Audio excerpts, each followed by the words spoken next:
Deputy CM मैं press के लोगों का धन्यवाद देता हूं।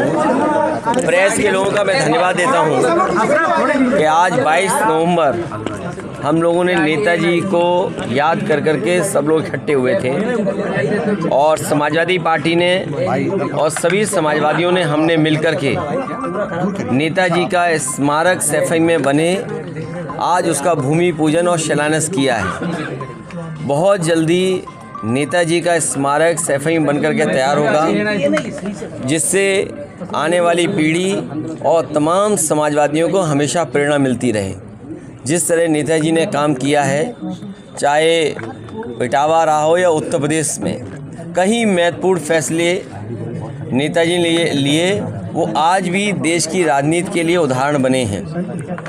राजनीति की ऊंचाइयों तक नेताजी जाकर के संघर्ष कर करके उन्होंने समाजवादी पार्टी को यहाँ पहुँचाया है। हम समाजवादियों की जिम्मेदारी है कि इस आंदोलन को और कैसे आगे बढ़ाया जाए।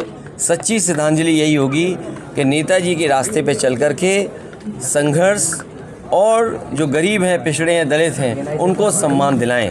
जहाँ तक हमारे पत्रकार साथी कह रहे हैं कि सरकार के लोग कल निरीक्षण या अस्पताल को देखने आ रहे हैं, मुझे याद है जिस समय सैफई यूनिवर्सिटी बनी थी उसी समय ये फैसला लिया गया था कि सैफई में सुपर स्पेशलिटी का एक नया 500 बेड हॉस्पिटल बने और देश की सबसे प्रतिष्ठित कंपनी शाहपुर जी पालन जी को पूरा का पूरा काम करने के लिए दिया था, जिससे कि ऑपरेशन थिएटर ओटी आधुनिक हों, जो बिल्डिंग बने उसमें आधुनिक सुविधाओं के साथ साथ गंभीर बीमारियों का इलाज हो और जो डॉक्टर्स काम करते हैं उनको एनवायरनमेंट ऐसा मिले और उनके तमाम जो ज़रूरतें थी उनको पूरा करने के लिए आज के समय के हिसाब से सुपर स्पेशलिटी हॉस्पिटल बनाने का फ़ैसला लिया था।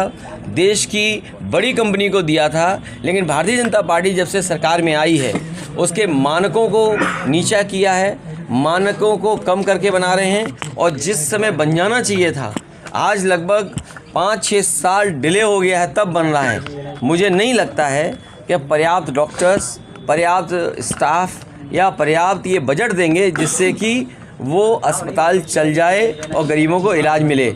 मैं जानता हूँ कि उस मेडिकल यूनिवर्सिटी से, मेडिकल हॉस्पिटल से जो नेताजी ने बनाया था, उसके एक्ट के तहत तमाम गरीब लोगों को इलाज मिलता है। उत्तर प्रदेश ही नहीं बल्कि मध्य प्रदेश और आसपास के ज़िले के लोग वो सुविधा पाते हैं। अखिलेश जी, लगातार हलाल को लेकर सरकार द्वारा कार्रवाई की जा रही है, क्या किस तरह से देख रहे हैं? देखिए, बीजेपी को इटावा में काम नहीं करना, फिरोजाबाद में काम नहीं करना और सबसे महत्वपूर्ण यही इटावा से ग्वालियर से जुड़ कर के लिपू लेक तक सड़क बननी थी। मुझे याद है जब चीन ने लद्दाख को अटैक किया था उस समय समाजवादियों ने ये सरकार को सुझाव दिया था कि भविष्य में अगर हमें ज़रूरत पड़ेगी तो इस सड़क की ज़रूरत है जिससे फ़ौज समय पर पहुंच पाए। आप बताइए, पिछले सालों से और 10 साल पूरे होने जा रहे हैं सरकार के, क्या ग्वालियर से इटावा होकर के लिपू लेक रोड 6 लेन बन गई? और यही जो यमुना पर, चंबल पे पुल जो बने हैं वो जर्जर हालत में। बताओ, सरकार सपने दिखाती है कि हम अर्थव्यवस्था दुनिया में तीसरे नंबर के पहुंच गए, दूसरे नंबर की अर्थव्यवस्था पहुंच गई, लेकिन सच्चाई देखिए, आपका पुल नहीं बना पा रहे। जो पुल कभी भी गिर जाएगा वो पुल पूरा नहीं कर पा रहे, तो इस क्या उम्मीद करोगे कि अर्थव्यवस्था बेहतर करेंगे? अखिलेश जी, राजस्थान में चुनाव का वोटिंग होना है, मध्य प्रदेश में हो चुका है, आपको क्या लग रहा है कि राजस्थान में क्या स्थिति होने वाली है? देखिए, राजस्थान दूर है हमारे लिए, इसलिए अभी हमें नहीं पता क्या होने जा रहा है, लेकिन उत्तर प्रदेश का हम बता दें आपको, जनता तैयार है भारतीय जनता पार्टी को हटाने के लिए। समाजवादी पार्टी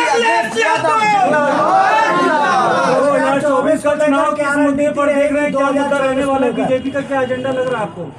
जिस सरकार ने चरम सीमा पर बेरोजगारी लाने का काम किया हो, जिस सरकार ने चरम सीमा पर महंगाई लाने का काम किया हो, और आप तो इटावा के हमारे पत्रकार साथी हो, आप खुद जानते हो इटावा का पूरा विकास ठप अगर किसी ने किया है तो वो भारतीय जनता पार्टी की सरकार है। आज इटावा विकास में कहाँ पहुँच जाता, वो इसलिए रोक रहे हैं कि समाजवादियों ने काम क्यों ज़्यादा कर दिया। ये जितने भी विकास योजना इसलिए रुकी हुई हैं कि समाजवादियों ने ज़्यादा काम कर दिया।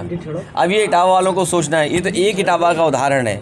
मैंने कहा यूपी और मध्य प्रदेश को जोड़ने वाला पुल जर्जर है, क्या उसको पुल बनाने जा रहे हैं? और आपको याद होगा, आपने अखबारों में भी लिखा था कि एक कोई चंबल एक्सप्रेस वे बनने जा रहा है। जब से बीजेपी की सरकार उत्तर प्रदेश को, योगी जी को पता लगा कि चंबल एक्सप्रेस वे इटावा से जुड़ कर के बन के जाएगा, उन्होंने कैंसिल करा दिया। तो कल जब सरकार का कोई आए तो उससे पूछेगा क्या इटावा को जोड़ने वाला चंबल एक्सप्रेस वे इसीलिए गिरा दिया गया, हटा दिया गया क्योंकि समाजवादियों का ये गृह जनपद है। आप सोचिए, आप में से बहुत सारे लोग हैं जो हमारी बातों से सहमत नहीं होंगे, हो सकता मनी मन बीजेपी के समर्थक हों, लेकिन अगर चंबल एक्सप्रेस वे बन जाता तो हमें आपको सबको लाभ मिलता। तो सोचिए, केवल चंबल एक्सप्रेस वे को इसलिए रोक दिया इन्होंने क्योंकि ये इटावा समाजवादियों का, नेताजी और हम लोगों का गृह जनपद है। क्या इसका जवाब है बीजेपी के पास? और फिर में लगातार शेरों की मौत हो रही है, उस पर क्या कहना है? पत्रकार साथियों, आपके साथ भी यही होगा अगर इन्हें नहीं हटाओगे तो। मैं अपने पत्रकार साथियों को धन्यवाद देता हूँ, हमारा सहयोग करें।